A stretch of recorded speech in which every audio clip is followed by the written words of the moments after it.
Hello সবাইকে, আজকে আমি সাজাবো সেই মা পিসিদের বেলাকার সাজ। দেখতে থাকুন। প্রথমে একটু ছোনো নিয়ে নিলাম। ছোনো নিয়ে মুখে আমি মেখে নেব, দুই হাতে ভালো করে ঘষে ঘষে তারপর মুখ ঘষে নেব। মুখে ঘষে একদম ফর্সা বানিয়ে ফেলেছি। তারপর আমি নেব ধুলো পাউডার, ধুলো মানে গুঁড়া পাউডার মাখবো, তাও শাড়ি দিয়ে এরকম ঝকমকো করে একটা ডলা দিয়ে দিলাম। তারপর নেব আমি চোখে হলো কাজল, আঙুল দিয়ে আমি চোখে সুন্দর করে টান টান করে কাজল নিয়ে নিলাম। তাও কাজল নিতে গেলে মুখটা ওরকম হবেই। তারপর নিয়ে নিলাম ছোট্ট একটি টিপ।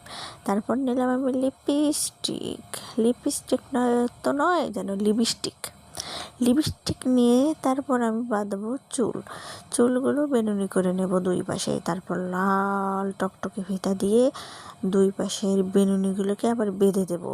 ফিতার ফুল হবে। এই যে একটা আমি করে নিয়েছি, তারপর আর একটাও করে নিলাম। শাড়িটা কিন্তু 8 পৌরে হবে।